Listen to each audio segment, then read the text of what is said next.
Coming to you live from the JRE Tobacco Aladino Mobile Studios, it's the Cigar Pulpit.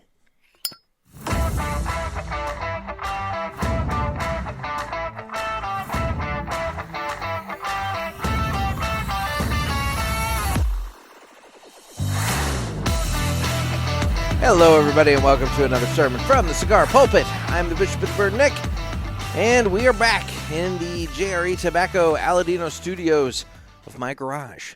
I am no longer sitting in the Cadillac Studios up there in New Hampshire with the nice, super elaborate set and everything like that. But I will say, for those of you on the YouTube, it may not look like it. It may not look like much, but I spent a lot of time cleaning my garage today. I got a lot accomplished. The middle of the garage is now open so that I can sit here and do the show. And I cleaned a lot of stuff out of here today, so I'm feeling very productive. And anyway, so I'm a little tired from that, but that's okay, because tonight we're gonna do a little light reading. This is going to be one of those episodes that if you're a listener of the show, this one, you might benefit more from the YouTube. But, maybe. I don't know. We'll see. We'll see how this goes. So, this episode, we're going to take a trip down memory lane. So, I spent a little time this weekend going around to some antique malls, various places, thrifting, if you will. And in the process, I stumbled across something that I never in a million years thought I was going to stumble across at an antique mall. But I managed to pick up a rather crisp copy of Cigar Aficionado, issue number 1. Volume 1, issue 1, cover date, autumn 1992. Cover price, $3.95. So this is the first issue of Cigar Aficionado. And so today, we're going to take a trip down memory lane. We're going to flip through the very first issue of Cigar Aficionado, and we're going to compare it, tangentially to today's Cigar Aficionado. Just kind of see, is the magazine that much different than what we remember and what people remember, or is it actually a little bit more similar than some people want to believe? And perhaps, maybe, just maybe, the magazine hasn't changed all that terribly much over the last 32 years. But first, we are going to get a cigar going, and today, I did admittedly flip through this magazine already, and so there's a reason that I'm smoking the cigar that I'm smoking. And so today, I am going to be smoking the Davidoff Aniversario No. 3. It's a 6x50 Toro featuring an Ecuadorian wrapper and binder and filler from the Dominican Republic. This cigar features flavor notes of fresh spice, roasted nuts, and cedar, according to Davidoff on their website. And so we're going to go ahead and get this guy fired up, and we're going to smoke this as we read through the magazine. And it's time to cut the cigar, and the official cutting is brought to you by 2guyscigars.com. That's the number 2, guyscigars.com. 2 Guys have been around for 40 years, and they are the trusted name in the cigar industry. Everybody knows 2 Guys, but if you don't, please give them a try. You won't be sorry. Family owned and operated, 2guyscigars.com does the very best to provide a great selection, fair prices, and excellent customer service. I don't know what else you could possibly want in a cigar website. So please go over to 2guyscigars.com for your next cigar purchase. Tell them that the Cigar Pulpit sent you. Put it in the little comment box, there. Tell them that Nick sent you. And just remember, that's the number 2, guyscigars.com. And with that, it's time to go ahead and cut the cigar. And I don't think I nuked myself. I wasn't sure. I couldn't remember if I had something in the chamber there, or if I had cleared it out the last time. I haven't smoked a cigar yet today, which that's the other thing. I've been so busy with the garage and everything else, I haven't smoked a cigar yet today. So I figured, a nice light Davidoff is a good way to end my day, and kind of move into move into the work week. So I'm going to get this guy cut here. And while I do that, cut and light, well, you know what? Here, I'll do the cut, and we'll do the cold draw. And then from there, we'll light the cigar. So you guys can hear the greatest commercial you've ever heard. Get the cold draw here. And,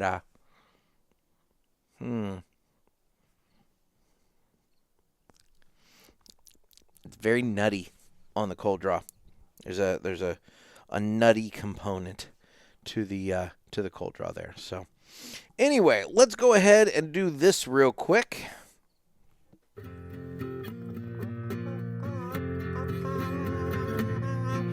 Some say cigars are all the same. It's just not true. It's you I have to blame. Well, I don't know, 'cause what I know, there is a cigar called Aladino Corojo.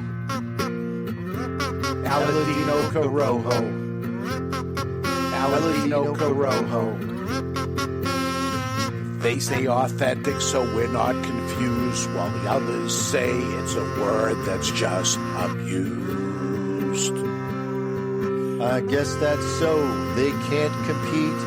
At least I'm sure Aladino can't be beat. Corojo. Aladino Corojo. Aladino Corojo. Aladino Cigars use authentic Corojo tobacco from JRE Tobacco. This is the greatest commercial you ever heard. Yeah. So guys, 7. 7 is the answer. They say Corojo 7 times in that ad. My dad actually counted that and told me 7, and I got to admit I didn't believe him. I thought it was more. Now, if you count Mr. Jonathan and Dave as separate Corojos, then that would add another 6 to it, which would put it at 13. However, technically, they as a combined unit, singing unit, and then Dave speaking at the end, talking about the cigars, they say Corojo 7 times. So, for what it's worth, I thought it was more. It felt like more, but what are you going to do? Anyway, so I have lit up this Davidoff. I'll admit it's a little less, a little more on the foot than I thought it was going to be. I'm not saying it's like, oh my God, it's a spice bomb, but it's not smoking air like I had imagined it would possibly be. It's obviously been a while since I smoked it, and I don't smoke a ton of Davidoff. I don't have Davidoff money to be doing that on the regular. The only reason I have this cigar, to be honest, is because it came in the 39 cigars that I received at the New England Cigar Expo. So, that helped. But anyway, so let's crack this guy open. So right off the bat, the first thing you notice on the premiere issue of Cigar Aficionado is that unlike today's Cigar Aficionado, the word cigar is huge and the word aficionado is very, very small. Whereas today, cigar is very small and aficionado is very, very large. I should have brought out a current copy to visually compare to, and I didn't do that, but that's okay. You all know what I'm talking about. But anyway, so we have cigar, very, very large.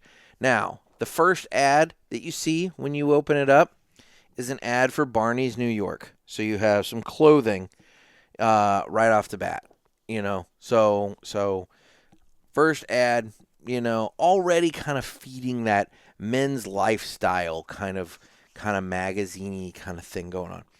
Now check out that picture of Marvin Shankin right there. That is a younger Marvin Shankin than today. So we have Mr. Shankin. He's the editor and publisher. And I'd also like to point out the headline of his first editor's note. A new men's lifestyle magazine. Now, that's one of the criticisms that Cigar Aficionado gets today. namely that it is not so much a cigar magazine, but more of a men's lifestyle magazine. I've said it. I will freely be the first to say that Cigar Aficionado is more of a GQ that includes cigars and not so much a cigar magazine anymore.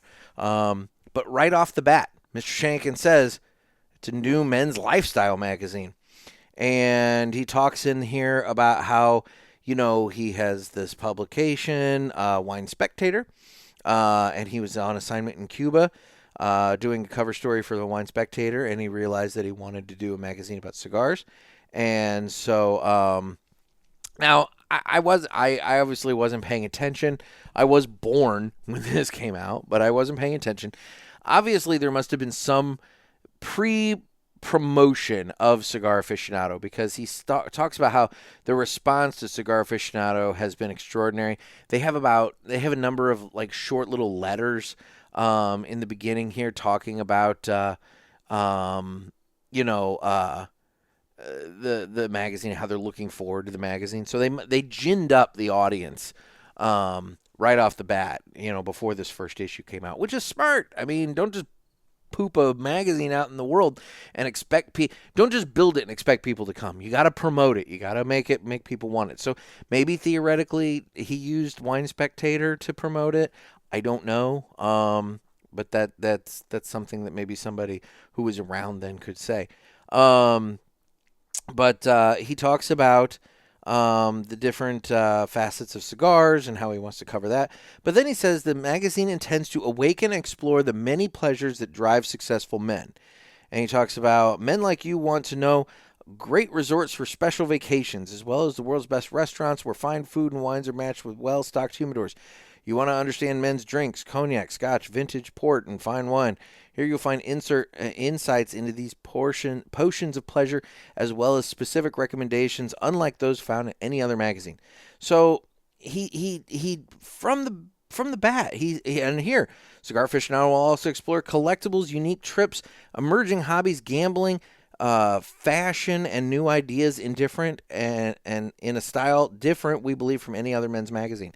So the bottom line is, right from the get-go, Marvin Shankin is saying, we're going to cover cigars, but we're going to cover all sorts of other stuff too. So, as much as I've been guilty of bashing him for saying that Cigar Aficionado is GQ with a little bit of cigars dashed in, that was the mission statement from the very beginning. I didn't know. I had no idea. So moving on, we have it was a quarterly magazine to begin with. It came out in September of 1992, according to this. We have our next ad. So we had Barney's of New York. Now we have our next ad, which is the Cadillac Eldorado. It's the Cadillac Eldorado Touring Coupe. So we have a Cadillac ad. Then we have another ad as we go through the table of contents here. We have Cartier, advertising some watches. We're advertising watches. So mind you, we're now 9 pages in, because now we're talking about, on this page we have the different contributors. We're 9 pages in, and we haven't had a single cigar advertisement yet. But that changes, I believe, with... Get the page turned here. Yes, that changes with page number 10, where we have our first cigar ad, and it is for Davidoff. Davidoff is advertising their cigars, and it's funny. They have, their different Davidoff of Geneva locations, one in New York, one in Beverly Hills that they're promoting. And then I'm trying to keep my Davidoff lit. They have, they say to order the complete Davidoff catalog, please call this number, and it lists a number. So it's kind of funny. And then they list off all of the Davidoff appointed merchants. Now, this is going to be interesting. I want to look, and I want to see something here.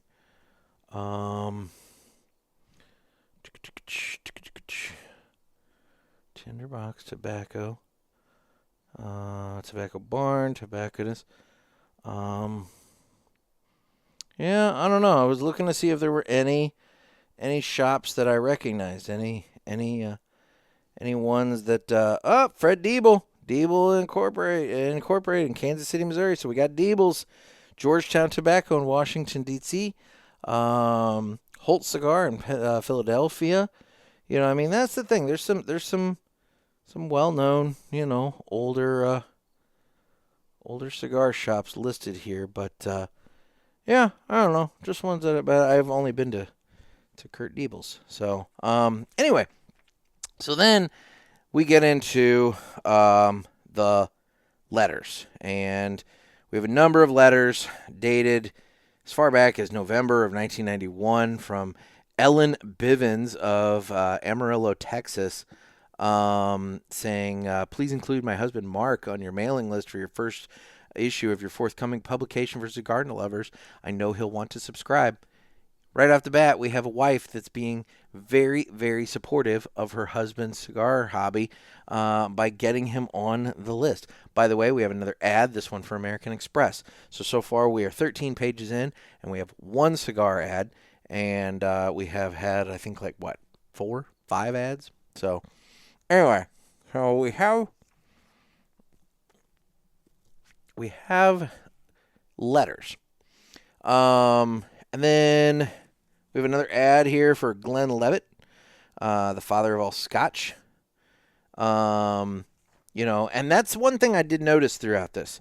There are a number of liquor advertisements, which makes sense given the fact that Mr. Shankin had associations with, through Wine Spectator. He probably had connections to the liquor industry and was able to get them to buy in some advertisements on this early on.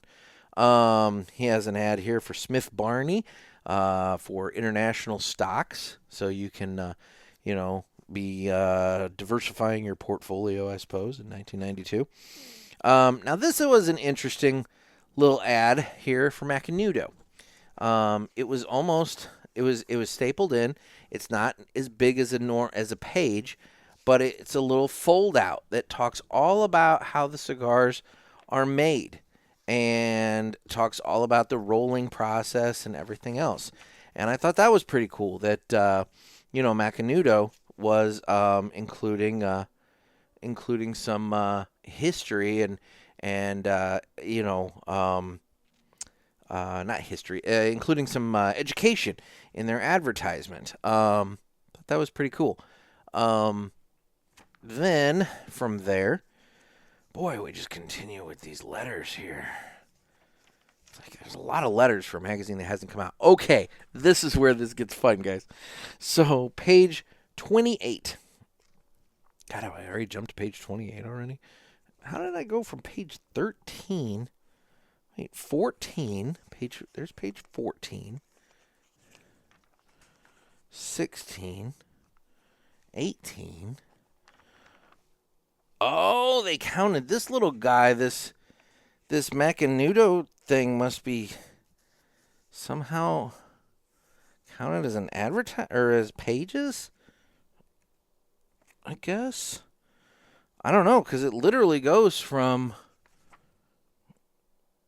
page 18 to page 27 in the thing, and it's the same letter that carries over. So yeah, so page numbering was apparently a bit of a thing. There, I don't know. That's weird. But anyway, so here's where we get into this. We have Robustos, the hot cigar of the 90s. Apparently, the Robusto Rothschild size was selected for the premier tasting in Cigar Aficionado for a very simple reason. It's the fastest selling size in tobacco shops around the world. This short, stout cigar offers the benefits of a longer, thicker cigar that is big in flavor and cool smoke. But the size can be enjoyed in a relatively short period of time, usually 25 to 35 minutes, and has been dubbed the perfect power lunch smoke. So there you go. Robustos, 25 to 35 minutes. Back in Cigar Aficionado number 1. And so they're promoting the Robusto size. as the hot new size of the 90s. Now, let's move into the tastings. So we have Robusto blind tastings. Now, this should come as no surprise. It's been Cigar Aficionado all along. The first page of tastings, all Cuban cigars until we get to the very end there, and then we go into the Dominican Republic. But it's a lot of fun to go into some of these brands here. So we got Cohiba, at number 1 here. Now they gave Cohiba in 96. That's the Cohiba Robusto. Then we have the Flor Decano Short Churchill, also a 96. The Bolivar, the Royal Coronas, a 93. The Partagas Serie D, 89. Joya de Monterrey, Epicure number 2, an 88. We have the Ramon Alonis, specially selected. We have an 87. And then down here at the bottom, we have the Davidoff Special R from the Dominican Republic. That got a 91. Now, what's funny is I'm looking at, the Cuba ones aren't going to be relative, but the Davidoff Special R, the Davidoff Robusto, the U.S. price for that guy, $7.50. $7.50 for Davidoff Special R Robusto. We have a Cohiba, very cool Cohiba. I don't know if it's an advertisement or just a piece of artwork that they printed. The lobby, the Mandarin Oriental Hotel in Hong Kong. And I'm not going to lie, I would take this in a big poster all day long, big print. I'd get that thing framed. I'd put it up. I mean, it's badass. I love this kind of old, 1920s, 30s, 40s kind of art style. You see that thing a lot. But anyway, moving on. Dominican Republic, we have the Dunhill Romanas Vintage 1987. That received a 91. We have the Macanito Hyde Park Cafe. That received a 91. Santa Dominia Selección number 500. That received a 90. Arturo Fuente Chateau Rothschild received an 86. H. Upman Pequeños 100, 86. Just kind of jumping here. Juan Clemente Rothschild, that got a 76. We're getting on there. Juan Clemente with a U.S. price of $4.40. The Ashton Magnum rated an 82 with a price of $2.50. That Arturo Fuente Chateau Rothschild I mentioned, they got the 86, $1.60. $1.60. You're talking $1.60 a cigar. Grand Marnier Liquor. Advertisement there. Now we're getting into Honduras cigars. Honduran cigars. We have we have the Punch Rothschild. That scored an 84 and has a MSRP of $7.90 in the United States. We have the Don Tomas Rothschild, $81, $1.55. The Don Ramos, that apparently it must not be available in the United States. No price, but it got an 81. And then the now we're going into United States. We have the La Gloria Cubana in the United States there. The Wavell, Wavell, I don't know. It got a 90, $1.50. La Jolla Selecta, Palace Royal, $1.70 a stick. Got a 72. Inconsistency hurt that cigar. Wrapper is uneven and the entire cigar is loosely rolled. Smokes too fast and gives very grassy, straw-like flavors. Not a complete write-off, but could be better. Then we get the Joya de Nicaragua. Mind you, I have named off all these cigars. We've gone Cuba, we've gone Dominican Republic, Honduras, United States. There's only one Nicaraguan cigar listed. Just goes to show how much Nicaragua has come along as a cigar country.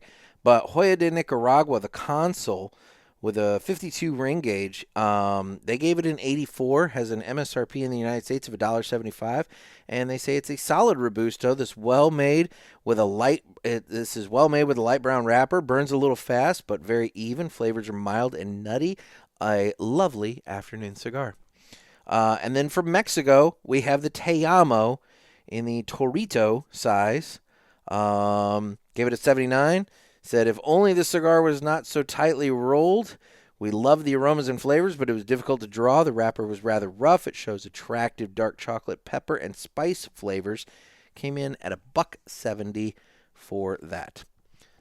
And that's it. That's the cigar reviews. We have, 3 pages? 1, 2, 3 pages of cigar reviews. 3 pages of cigar reviews. And, and they just did Robusto size. They didn't bother doing any other sizes this time. But, that's what you got. In the first Cigar Aficionado, you got 3 pages of cigar reviews. Now, we'll get into... Sorry, I'm keeping my Davidoff lit here. Now we get into an article by a guy named Gay Talese called Walking My Cigar. And he basically discusses walking around and kind of like ruminating while smoking his cigar. And various things. And one lady apparently exclaimed, "Ugh." And he goes, "Are you referring to my cigar, madam?" I asked, pausing to remove my $7 Macanudo Vintage No. 1 while pulling back the leash on my growling Australian Terriers. "Yes," she said, "I find it offensive. In fact, it stinks." She was a blondish woman in her early 30s, bespectacled, and of lean and dour mien, but hardly unattractive. She wore a pair of Indian beads draped over her slender neck, dangling halfway down her yellow gingham blouse. She had on a beige linen jacket with a button on the lapel reading pro-choice. "This is a public street, I said. She said, "Yes," she said, "and I'm part of the public." And he says, "I was tempted to inhale and blow smoke in her direction, which hardly would have downgraded the air quality of the avenue, where the soot from the uptown buses and cars had already turned the cafe's white tablecloths shades of battleship gray and navy blue. But I noticed the woman's companion, who had not ceased waving her hands over her dinner, had now drawn the attention of the waiter and some people at the next table, and suspecting I'd have few allies in this crowd, I allowed my dogs to pull me further uptown." So he talks about walking around, having cigars. And anyway, so yeah, we have that little essay here with a ad for some wine.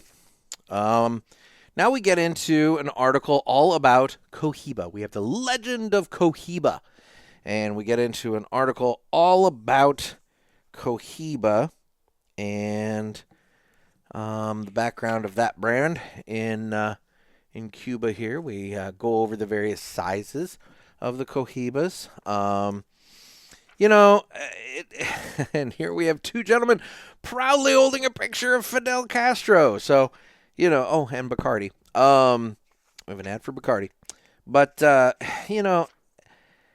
it's one of those things, man. This magazine has always been so in love with Cuba. And from the beginning, we have a 2-page spread from General Motors. So we got that going on. But it's interesting. It's interesting to me, kind of looking at this.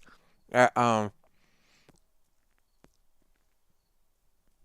lot of the things that I hear Cigar Aficionado being criticized for today, that I have done myself. In fact, I'm looking. They've been doing from day one, being a men's magazine, promoting Cuba like crazy. It's nuts. And you got to remember, 1992.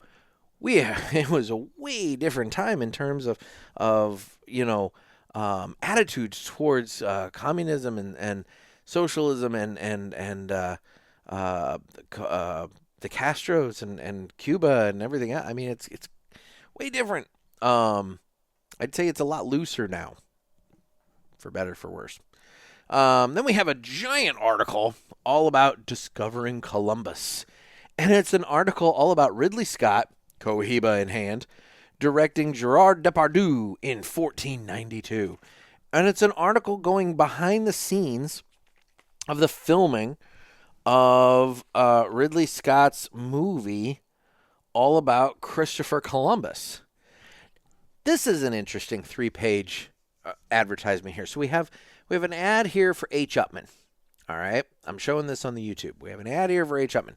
Myth, only the French make good wine. Myth, only the Cubans make good cigars. Fact, H. Upmann's handmade cigars from the Dominican Republic are the finest in the world. Now, mind you, this is the H. Upmann trademark is registered in the United States by a subsidiary of Consolidated Cigar Corporation, not confused with the identical trademark used by others in other countries.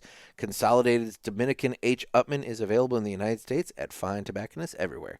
So they flat out say, like, we have it in the States, you guys have it elsewhere. But anyway, so we have this ad on this page, and then you flip, and oh my gosh, it's the exact same picture. But it just says, ever wonder what made the great Cuban cigar makers? Ever wonder what the great Cuban cigar makers did after leaving Cuba? Sorry, I can't read.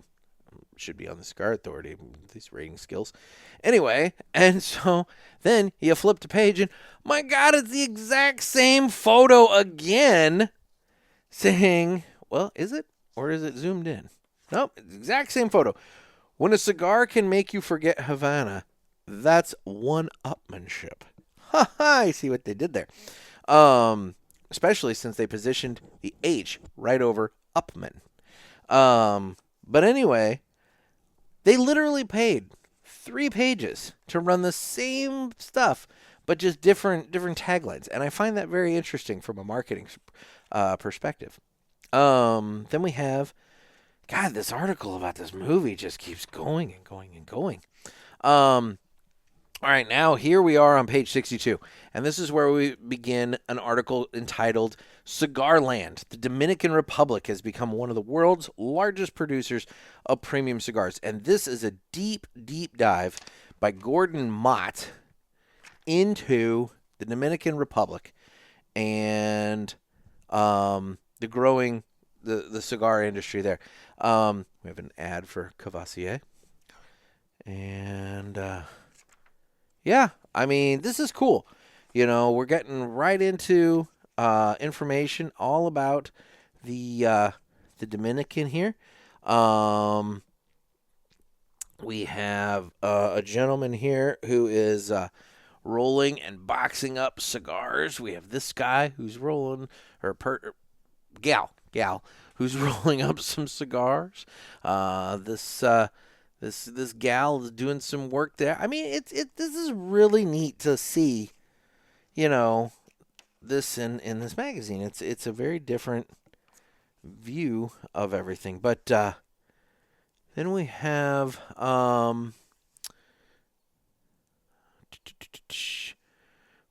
picture from the sorting room. We have 3 General Cigar Company executives at their factory at the Dominican Republic. From left, we have John Rano, Vice President, Angel Daniel Nunez, General Manager, and Benjamin Menendez, Vice President, in that photo. And so, you know, we got some executives from General Cigar. Oh, and mind you, we have a coffee ad going on here where you get a free automatic drip coffee maker to enjoy some coffee with. Yeah, so you got that going on. Now, they're jumping this article to page 135, which means we're going to be starting something else. Now we have an article about where can I smoke in peace? And this poor guy is just trying to light up at the baseball field, and this woman is yelling at him. And it's basically an article all about, you know, finding somewhere that you can smoke. And we also have on this page a couple of subscription cards. So you can get 1 full year of Cigar Aficionado. That's 4 issues for a whopping $12.95, which is an 18% discount off of the cover price. Now, I'm pretty sure I got an email the other week from them saying that for 2 years worth of magazines, It was a buy one get one deal, and I feel like it was maybe either $19.95 or $24.95, and you got to buy 1 year, get you 1 year free. They're advertising here you get 1 year for $12.95, or 2 years or 8 issues for $22.95. They're up to buy monthly now, so you get 6 issues a year. So now you can get 2 years, so that's 12 issues for, let's just say the higher number, it's a $24.95. Whereas here they were saying you get 8 issues for $22.95. So I guess the price per issue has gone down in that regard. So you got that going for you. Got an ad for some cognac. Need to probably hit that cigar with some fire here. I think I've let it go too long.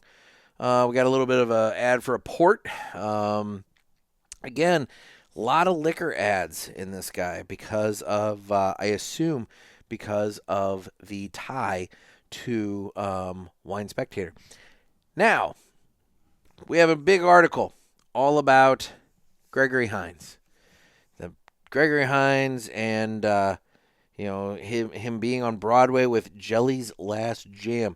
And Gregory Hines, for those of you maybe who aren't familiar with him, he was a big tap dancer, entertainer, and everything. And that kind of leads us into this. It's time to fly high with Blackbird Cigars. Blackbird Cigars offers you remarkable quality using the most delicate and finest tobacco to always ensure that you're receiving unsurpassed cigars. Blackbird Cigars strives to give you undoubted repeating flavor for every cigar you smoke and impressive quality so that you can always expect greatness. Check out their website for a full list of stores carrying Blackbird Cigars and give them a test flight. Blackbird Cigars, can't clip our wings. So, let's talk a little bit about Gregory Hines. And as a tap dancer from the age of 2, Hines expressed himself through dancing. In the 1980s, Gregory Hines recast the image of the black male tap dancer and roughed up the rhythms. He added new stylistic dimensions and volume to tap and helped shift perceptions of the tap dancer as an entertainer to a serious dance artist. It was Hines who provided the building blocks of a new tap style, which in the late 1990s would be copied and expanded by his protege, Savion Glover, into the next generation styles. Positioned between the older tap masters he loved and the up-and-coming hardcore youngsters who loved him, Hines was the bridge, interpreting the past and pushing it towards the future. Hines did all kinds of stuff with tap. He really expanded tap dancing and made it his own and did a lot of unconventional things that future tap dancers really, latched onto and embraced. And so you could say that, he, for those of you in dance, I mean, I'm sure Mr. Jonathan might know what I'm talking about, but, he apparently made a lot of significant changes to tap. So be like Gregory Hines and Blackbird Cigars and don't let anybody clip your wings. So there's a big article about Gregory Hines. And, oh yeah, I had to touch up my cigar while that was going on. And I'll say there is a little a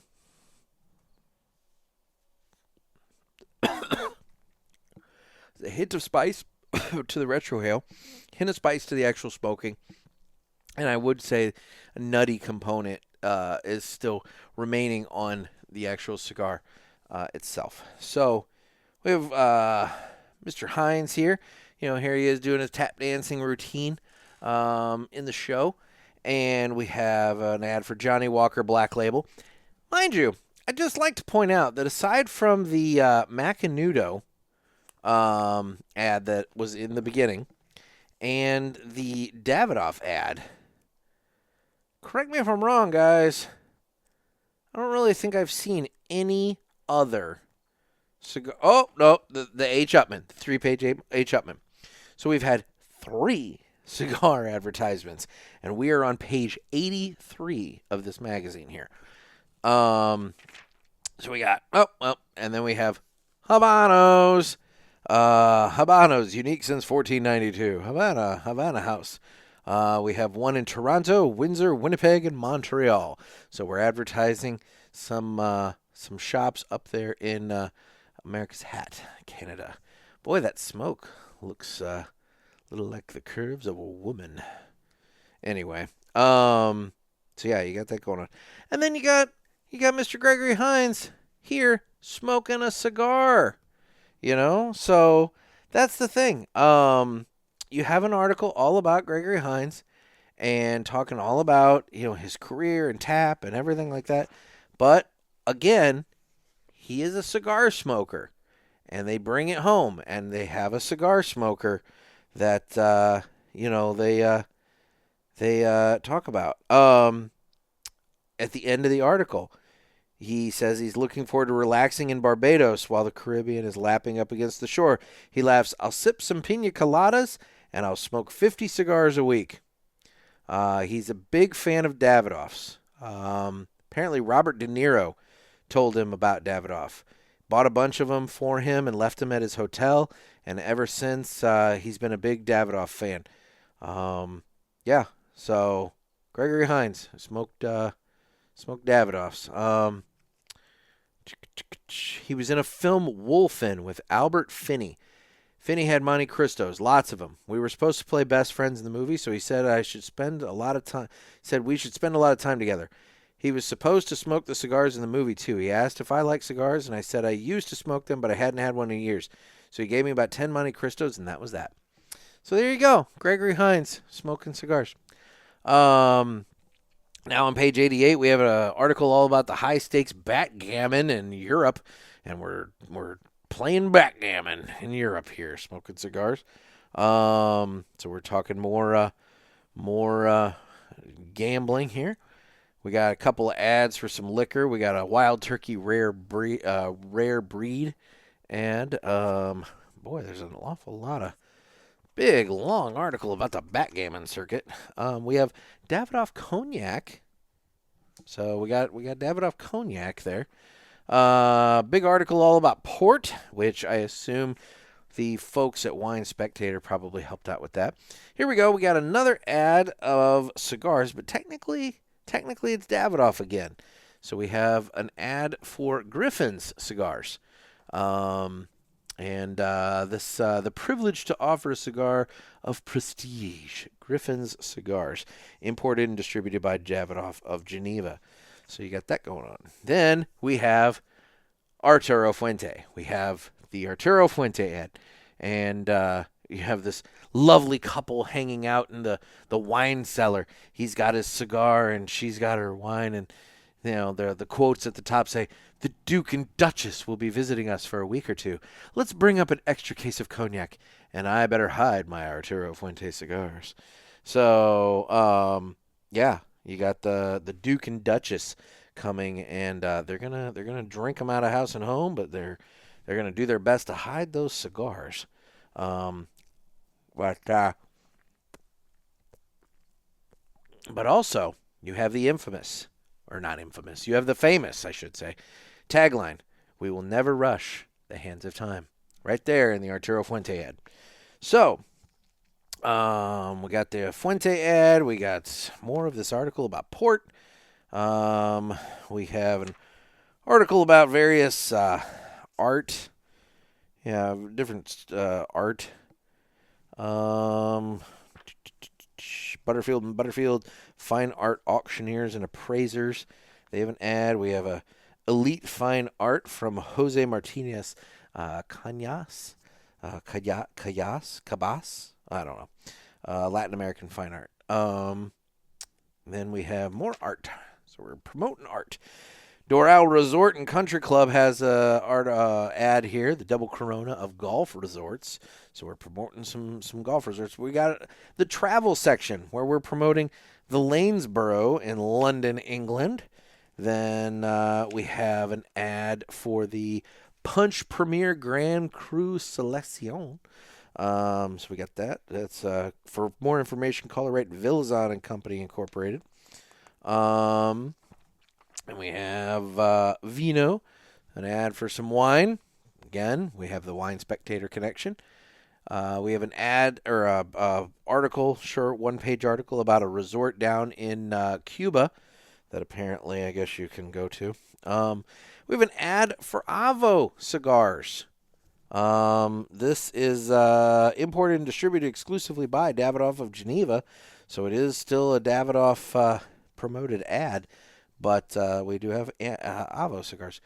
We have an article all about Graycliff in the Bahamas, and I believe they make some cigars there. Another ad for port. We have now we're getting into restaurants. So we have a restaurant in France where the chef is smoking some Monte Cristos there. We have, what do we got here?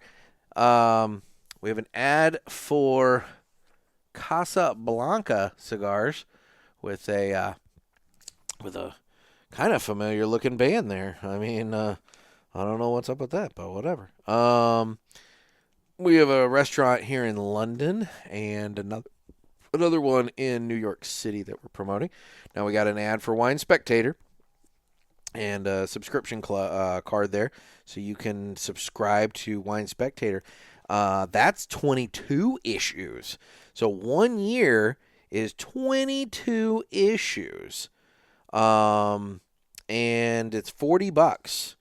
$40 gets you 22 issues of Wine Spectator. So, here we are. We got Cigar Aficionado coming out 4 times a year, and we got, Wine Spectator coming out essentially twice a month.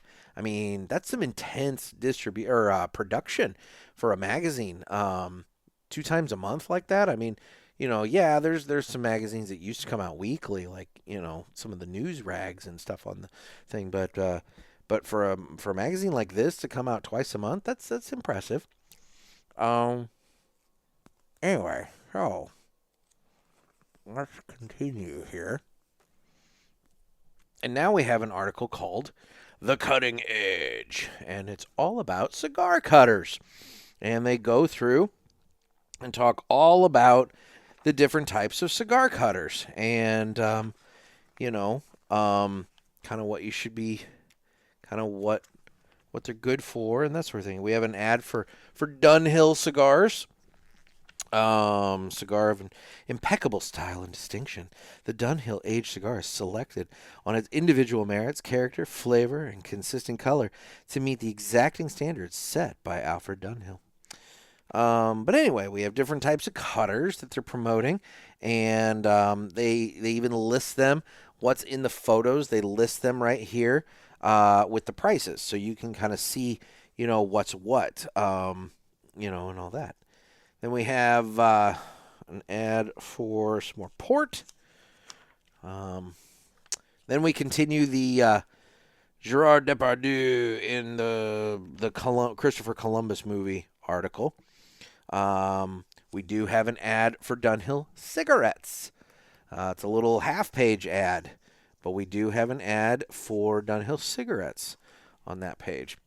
We have an ad right here for the petite small cigars, the E Noble.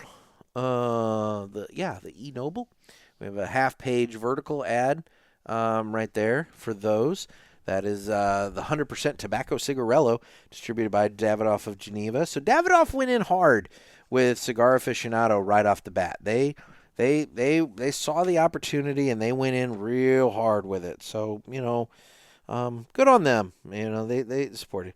You have the Juan Clemente. Juan Clemente cigars. Bought a half-page ad here. Handmade in the Dominican Republic of the finest tobaccos, the Juan Clemente cigar is expertly blended and carefully aged to the peak of maturity. Blah, blah, blah, blah, blah. Anyway, then we're continuing the article from page 70 about the Dominican Republic. And this is when it starts to break down into different sections. So right now, on this page 135, they just started a section talking all about the Fuente family.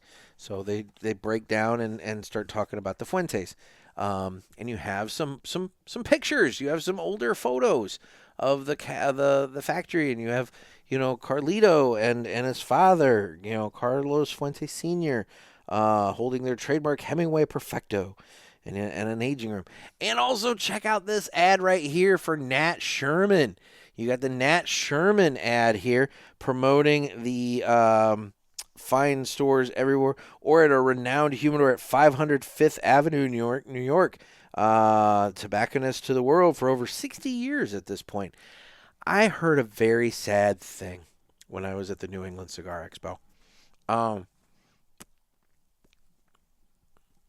was unaware of this, but apparently the old Nat Sherman townhouse, the shop, that Nat Sherman had for the longest time, that Mike Herklotz, shut down when he was leaving Nat Sherman. He did the little video where he was turning off the lights and everything, and it looked like a really nice place.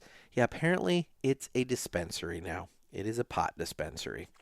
So it went from the Nat Sherman townhouse to a pot dispensary. Anyway, continuing the article all about the Dominican Republic. I mean, this is a very long article about the Dominican Republic. Mind you, we also have a full-page ad for Nat Sherman cigarettes, the all-natural cigarette, which is ultimately what Nat Sherman would be bought for. Then we have an ad for some brandy. Then we have, okay, here we go. And then from there, we have so we went to the Fuentes. Then it jumps to Casada. So it talks all about Casada. And then we have some pictures of some rollers at Manuel Casada's factory. And then it jumps to Dominican Davidoffs and talks about Hendrik Kellner and the Davidoff folks there.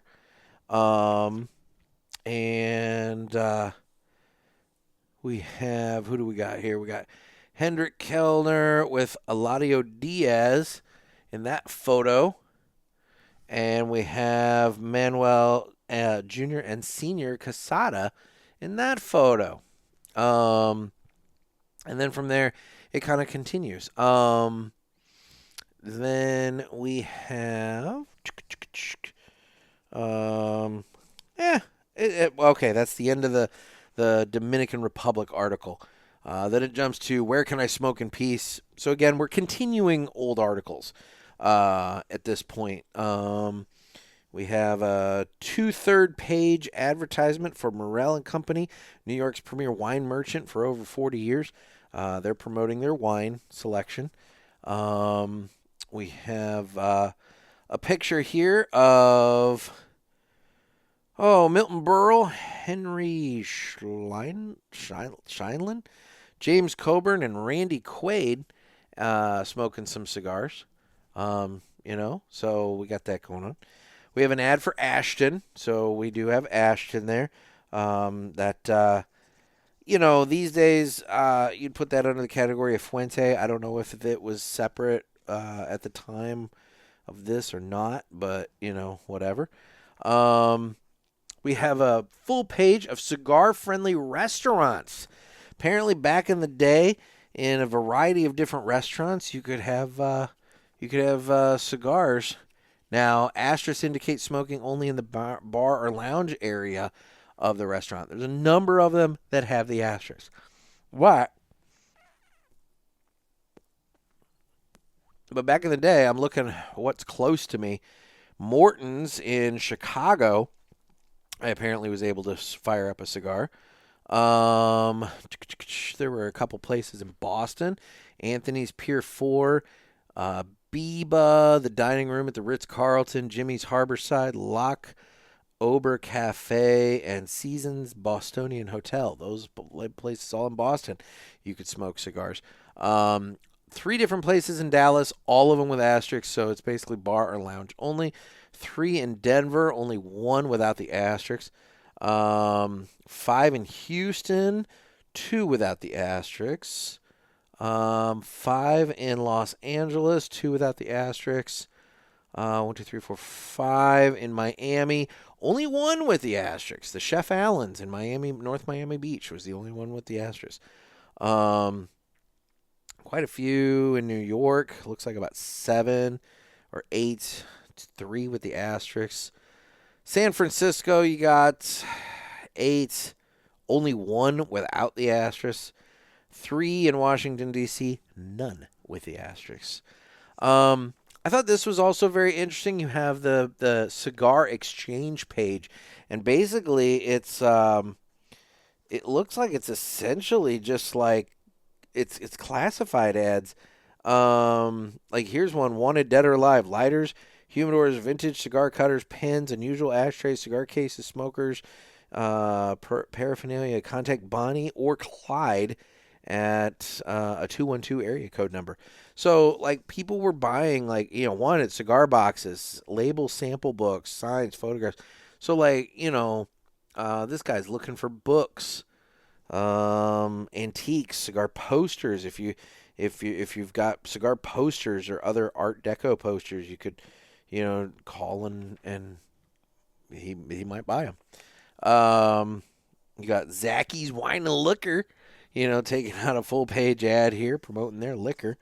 And then this is weird.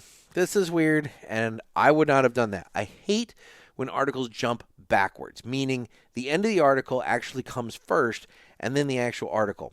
So it's obvious that they had a piece that they wanted to be their last page, and it's Kennedy, Cuba, and cigars. And it's all about, I guess Kennedy is smoking and the embargo. And it's the age-old story we all have heard about, telling Pierre Schlesinger to go Salinger, not Schlesinger, Pierre Salinger to go and get the Cubans. And then he signed the embargo the next day. But they started it on page 154 and jumped it back to page 153. So you start on this page and then you turn the page back to finish the article. And I hate that. Just started on 153, ended on 154. Who cares? It doesn't matter. But I, as a reader, and also as somebody who lays out a publication every single week, I don't jump backwards. You end the magazine here with an ad for the Buick Park Avenue Ultra. So you got a nice ad for a Buick magazine. And then on the back, you have Louis Vuitton, the Spirit of Travel. It's a travel suitcase and monogram canvas and all that. So that would be your hopefully not very boring tour of the first issue of Cigar Aficionado. It's different because you can see how the magazine did evolve. There's a lot more photos now. The article, but at the same time, the diversity of articles is definitely still there. I would say that I don't know. I mean, to be honest, it feels very similar to a Cigar Aficionado that I read today. So to be honest, I almost have to wonder, maybe the magazine shifted one way after the first issue and then shifted back towards what it originally was. But, in terms of the most recent issue of Cigar Aficionado that I've read through and this issue of Cigar Aficionado, I don't really see a lot of difference in terms of the content and the variety of topics. The only thing I'll say is that the cigar advertising has obviously picked up significantly since the beginning. But I understand that, because when I came out with my first issue of my newspaper, I had one paid advertiser. One paid advertiser. From there, I ended up getting 6 with my second issue. They needed to see proof of concept. They needed to see the product. They needed to see what it was going to look like, how it was going to be presented, where it was going to be available, and they needed to know that it actually existed before they committed. And once that happened, I picked up advertisers. In terms of Cigar Aficionado, I'm sure it was probably the same thing. Mr. Schenken's probably going around talking to all these different companies. They're probably like, well, I know you do the wine magazine, but we'll see about the cigar thing. Davidoff went in big. And Fuente obviously did their thing. Ashton, looks like General, Consolidated Cigars, they went in with the H. Upman and a couple of other brands. But by and large, Nat Sherman, they did their thing. But for the most part, it was very limited. And I can only assume that with future issues, you will see other companies jump on board. You'll see J.C. Newman come in and a whole bunch of others. But for right now, yeah, it's pretty limited in terms of cigar ads. There's a lot more liquor ads than there are cigar ads in that magazine. But yeah, anyway, I hope this wasn't super boring for everybody. I thought it was an interesting little time capsule to look through and to basically point out that, as much of a hard time as I give Cigar Aficionado sometimes, I still need to look over their numbers. I have their the December issues where they list off the publication numbers and everything. I question some of that with the state of publications and magazines and everything these days, but nonetheless, but I think it's very interesting to look at the magazine as it started and to then look at it today and to say, you know what? All this stuff about watches and cars and travel and this and that and whatever and lifestyle, it was there from the start. And in fact, we only got 3 pages of cigar reviews in the first issue, whereas now they do,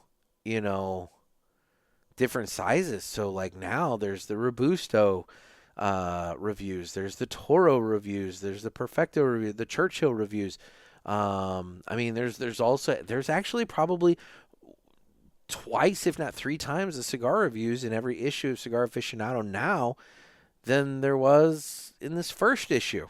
So for what it's worth, I actually think that they've increased their cigar reviews now versus then. So yeah, for what it's worth, that's my impression. That's my thought. So why don't we now go ahead and do this? It's time for the Villiger Cigars Entertainment Report, brought to you by Villiger. Villiger Cigars, one of the leading cigar and cigarello manufacturers in the world, founded in 1888 and still family-owned and operated. Head over to VilligerCigars.com and check the store locator to find a shop near you that carries them. We guarantee that Villiger Cigars will be a wonderful addition to your humidor and cigar rotation. All right, it's time for me to discuss what I have been watching and entertained by lately. And, well, I've been very busy. It's going to slow down, I promise, guys. It's going to slow down. I'm going to have stuff to talk about. It'll be fun. But for right now, this past week, obviously, I came in from the New England Cigar Expo and hit the ground running, had to get a newspaper out, had to then go around and do all the deliveries and all that fun stuff and whatever else. And this weekend has been very busy. However, I did take some time to go and see the new Joker movie, the sequel to the Joaquin Phoenix Joker movie. And the sequel is not that great. It's a sequel that just didn't need to be made. A lot of people are ripping on it because of the musical aspect. Honestly, I don't care. Yeah, there was some singing, there was some music involved and everything. That didn't really bother me all that much. And to be honest, they've only been saying that it's going to be a musical since 2020, I think. I mean, Warner Brothers has not misled us in any way, shape, or form as to what this movie is going to be. They have said from the beginning that Joker 2 is going to be a musical. Lady Gaga played Harley Quinn, Joker's love interest, and it didn't. the problem is the movie itself just didn't need to be made. The first Joker movie was so great because at the end of it, you didn't know if it was in his head or if it was reality. You didn't know, did all that shit really go down, or is it just the thoughts of a raving madman and sitting in an insane asylum? And there were some good commentary on the state of mental health in the country, how we treat people with mental health issues, things of that nature. The first movie was a good movie. It had something to say. This movie was, holy fuck, we made a lot of money on that first Joker movie. We need a sequel. Let's give the fans Harley Quinn because everybody thinks the Joker needs to have Harley Quinn. And, let's do Lady Gaga. That'll be great, And it just didn't need to be made. They didn't have anything to say.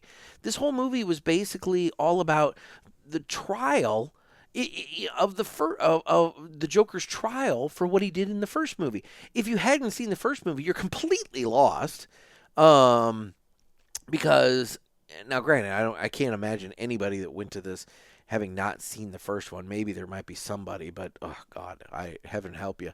Because I was sitting back trying to remember parts of the first movie. There's one character that comes along, and when he came on the screen, it took me a moment to remember him, and then I finally did, and I was like, oh, okay, and it helped, but oh my God, it would have been so much nicer if I had watched the first one before I went and saw this, and that's sad too. I shouldn't need to sit and watch the entire movie to go and see a sequel just because the sequel plays on the first one. I mean, it didn't need to be made, and it just wasn't that great. So anyway, that's my review of the new Joker movie. What else have I watched? I randomly watched something on Hulu that was recommended to me, and it was interesting. I'm not big into Japanese animation, like the anime. But this one was suggested. It's called One Punch Man. And apparently it's like this, I guess he's a superhero. He's a hero who trained so much that now he can defeat anybody with one punch. And so he's bored. He's bored because he's so strong. And so there's all these ridiculous bad guys that come at him. And he just takes them out with one punch. And he's bored. I watched one episode of that. It was interesting. I don't know how, I don't know how deep it'll go. I don't know if I'm going to watch any more of it. But it was interesting.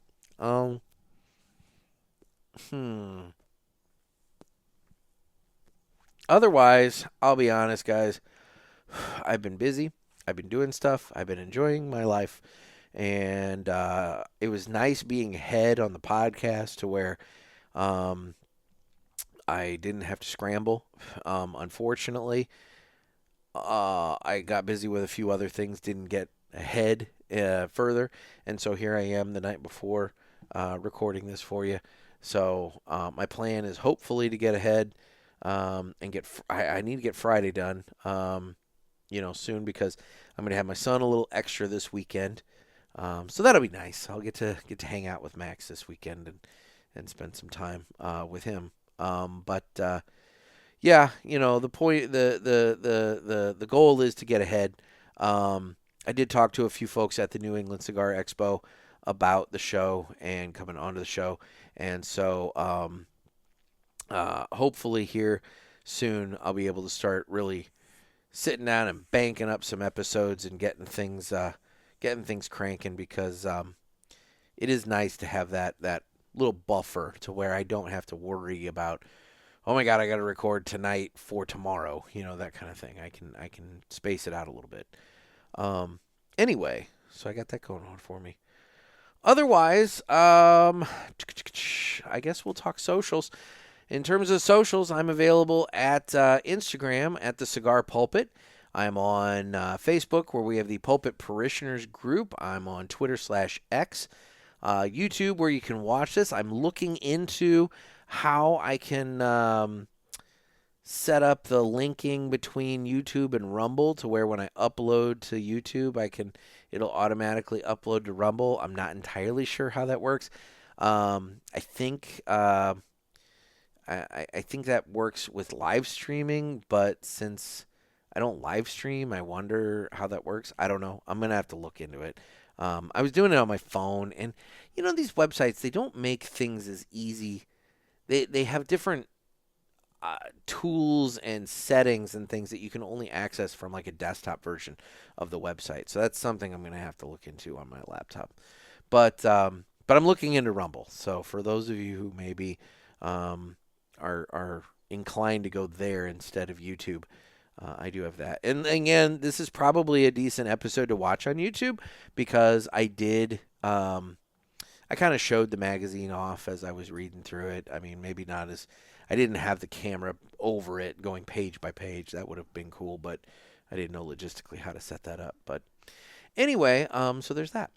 I am down to, I don't know, getting close to the start of the final third of this Davidoff Aniversario No. 3, and I'm enjoying it. It's just strong enough for me for tonight, having not smoked anything today. Flavor-wise, it has been very good in terms of having a little bit of spice, been kind of creamy, a little bit of the nutty component to it. That kind of has subsided a little bit on the second, third. The creaminess has kind of really picked up. It's been very smooth through the middle, very smooth through the second, third. But it's been good. It's been a very nice, elegant cigar for me to sit and smoke in the garage and read through this Cigar Aficionado with y'all. Anyway, one last thing I did want to say before we head out. Obviously, this episode comes out on Tuesday. There is a very violent hurricane looking at coming and hitting landfall in Florida on Wednesday. Hurricane Milton is looking like it's going to hit Tampa pretty hard and then travel across Florida. So it goes without saying that thoughts and prayers go out to all of our friends of the show in Florida, all of our listeners, all of our manufacturing friends, all of our retail friends, everybody in Florida that's looking at being affected. The fine folks at J.C. Newman, they're in Tampa, Rick and Sarah Rodriguez at West Tampa Tobacco. We've got all the different shops there in Ybor City that I love so much. Guys, stay safe and get through it, and hopefully this hopefully it weakens before it hits, but it's definitely looking strong. And anyway, and obviously if there's any sort of relief efforts that anybody is going to be putting together afterwards, I'll be looking out for that information so that we can share it with everybody as well. So I would encourage everybody else to just keep Florida in your thoughts, because they're about to get hammered, and they already got hammered once about a month ago. Well, not even a month ago. It was only a couple weeks ago with the hurricane, and now here comes Milton that is going to do it again. So I don't know. Hopefully it's not as bad as they're saying, but they're kind of hyping it up like it's going to be pretty bad. So anyway, so with that, this has been a little bit of a historical tour down memory lane of Cigar Aficionado on this sermon from the Cigar Pulpit. Everybody, I'm Nick. Stay safe, stay smoky.